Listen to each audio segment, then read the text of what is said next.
जय माता दी। ओम नमः शिवाय। हर हर महादेव। कल आपको कैलाश संहिता में यति के अत्यंत ज्येष्ठी कर्म की दहांत दशा प्रयांत विधि का वर्णन किया था।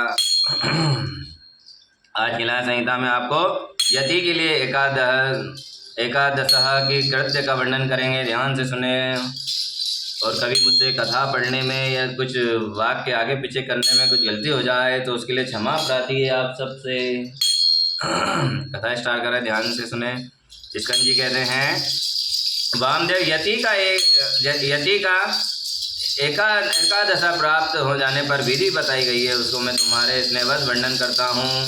मिट्टी के वेदी बनाकर उसका समार्जन और उल्पेन करके तब पश्चात पुण्य वचना पूर्वक प्रोक्षण करके पश्चिम से लेकर पूरब की ओर 5 मंडल बनाएं और स्वयं श्राद्ध करता उत्तर विमुख बैठकर कार्य को प्रदेश मात्र लंबा चौड़ा चकोर मंडल बनाकर उसके मध्य भाग में बिंदु के ऊपर त्रिकोण मंडल, उसके ऊपर षटकोण मंडल और उसके ऊपर गोल मंडल बनावे। फिर अपने सामने संघ की स्थापना करके पूजा के लिए बताई हुई बंदती के कर्म से अचमन प्रणाय एवं संकल्प करके पूर्वक 5 अहितवाहिक देवता की देवेश्वरी देवियों के रूप में पूजन करें और उत्तर आसन के लिए कुश डालकर जल का स्पर्श करें। पश्चिम से आरंभ करके पूर्व परायण तक जो मंडल बताए गए उनके भीतर पीठ के रूप में पुष्प रखें और उनके पुष्पों पर क्रमश उक्त 5 देवियों का आह्वान करें। पहले अग्नि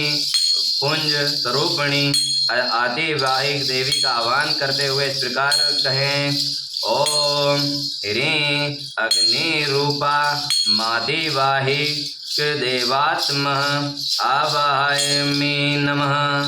इस प्रकार सवस्त्र वाक्य योजना और भावना करें और इस तरह 5 देवियों का आह्वान करके प्रत्येक के लिए आदर पूर्वक स्थापना करें। आदि मुद्राओं का प्रदर्शन करके तब पश्चात हरा ह्रीं हूँ है हो हा वापिस से बोलते हैं। अगर मंत्र में कुछ गलती हो जाए तो क्षमा चाहते हैं। हरा ह्रीं हुरूं हरे हुरों हरा।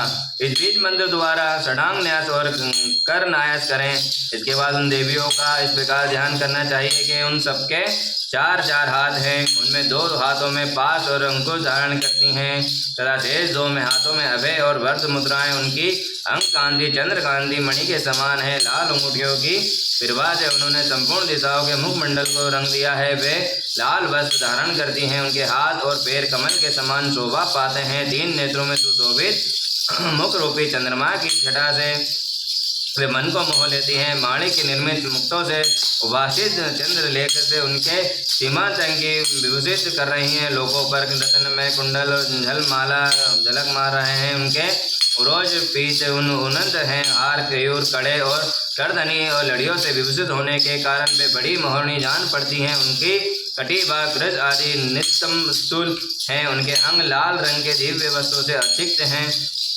चरण बिंदु की मणि के निर्मित पाजेब की झनकार होती रहती है और पैरों की उंगलियों के बिच्छुओं की पंक्ति के अत्यंत सुंदर एवं बिच्छुओं की पंक्ति अत्यंत ही सुंदर मनोहर है। यदि अनुग्रह मुर्दे के समान मूर्तिमान हो तो उसे क्या सिद्ध हो सकता है। इसलिए वे देवियों के महेश्वर की भांति सत्यात्म मूर्ति वाले अनुग्रह से संपन्न है। अंत उनके अनुग्रह से सब कुछ सिद्ध हो सकता है। सब पर अनुग्रह करने वाले भगवान शिव ने उन्हें 5 मूर्तियों को स्वीकार किया है, इसलिए वे दिव्य संपूर्ण कार्य करने में समर्थ हैं तथा अनुग्रह में तत्पर हैं। इस प्रकार उन सब अनुग्रह परायण कल्याणमयी देवियों का ध्यान करने के लिए इस संकास्त जल के बिंदु द्वारा पैरों में पाग, हाथों में अश्मन्य तथा मस्तों पर आधैर्य देना चाहिए। अंतर संघ के जल की बूंद से उनका स्नान कर्म संपन्न करना चाहिए।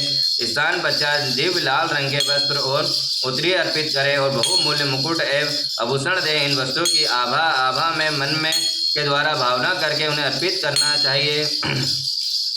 तत्पश्चात सुगंधित चंदन, अत्यंत सुंदर अक्षत तथा उत्तम गंध से युक्त मनोहर पुष्प चढ़ाएं। अत्यंत सुगंधित धूप और घी की बत्ती से युक्त निवेदन करें। इस सब वस्तु को अर्पण करते समय आरंभ से ओम ह्रीं का प्रयोग करें करके फिर समर्पयामि नमः बोलना चाहिए। ओम ह्रीं अग्न्यादि रूपा भय पंचदेवी भय दीप समर्पयामि नमः।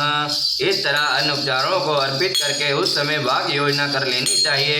दीप समर्पण के पश्चात हाथ जोड़कर प्रत्येक देवी के लिए पृथक पृथक केले के पत्ते पर पूरा सुवासित नैवेद्य रखें। वहाँ नैवेद्य घी, शक्कर और मधु से मिश्रित खीर, पोहा, केले, फल, गुड़ आदि के रूप में होना चाहिए। भूर्भुवः स्वाहा बोलकर उसका प्रोक्षण आदि संस्कार करें। फिर ओम ह्रीं स्वाहा निवेदायमि नमः बोलकर नैवेद्य समर्पण करने के पश्चात ओम ह्रीं नवेदान्ते अचमनार्थ पान्यः समर्पयामि नमः कहते हुए बड़े प्रेम से जल अर्पित करें। मुनि श्रेष्ठ तत्पश्चात प्रसन्नतापूर्वक नैवेद्य को पूर्व दिशा से हटा दें और उस स्थान पर शुद्ध करके कुल्ला कर अचमन करें तथा अर्घ्य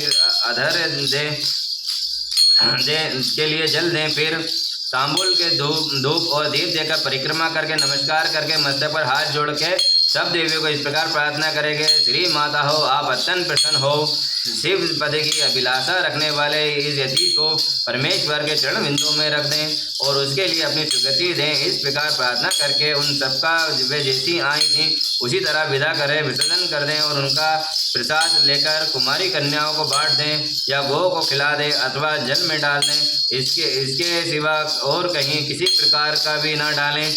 ये पर्वण करके यति के लिए कहीं एक चौथी श्रद्धा विधान यही है कि वे पावरण श्राद्ध के लिए नियम है, उसमें बता रहा हूँ मुनि से, तुम उसे सुनो।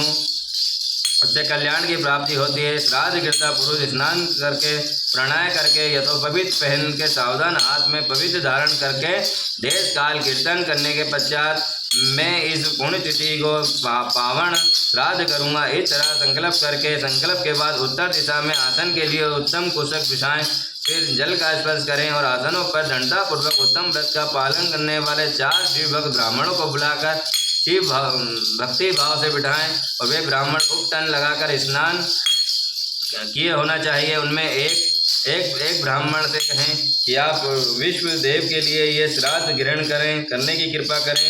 इसी तरह दूसरे आत्मा के लिए, तीसरे से अंतरात्मा के लिए और चौथे से परमात्मा के लिए श्राद्ध ग्रहण करने की प्रार्थना करके श्रद्धा करता यति श्रद्धा और आदर पूर्वक उन सबका यथोचित रूप से वर्णन करें। फिर उन सब के पैर धोकर पूर्व विमुख बिठाएं और गंध आदि से अलंकृत करके शिव के सम्मुख भोजन कराएं। तदनंतर वहाँ से गोबर से भूमि को लीप कर पूर्वार्घ कुछ बिछाएं और प्रणाय पूर्वक पिंडदान के लिए संकल्प करें और 3 मंडलों की पूजा करें। उसके बाद पहले पिंड को हाथ में ले आत्मने इम पिंड दमामि ऐसा कहकर उस पिंड को प्रथम मंडल में दे दें।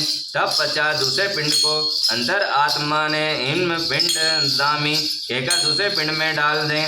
फिर तीसरे पिंड को परमात्मा ने इम पिंड दमामी कहकर तीसरे पिंड को अर्पित करें। इस तरह भाव भक्ति से विधि पूर्वक पिंड और कुशोदक दे। तब 50 का परिक्रमा करके नमस्कार करें। तदनंतर ब्राह्मणों को विधिवत दक्षिणा दें उसी जगह और उसी दिन नारायण बलि करें। रक्षा के लिए सर्वस्व श्री विष्णु की पूजा विधान है।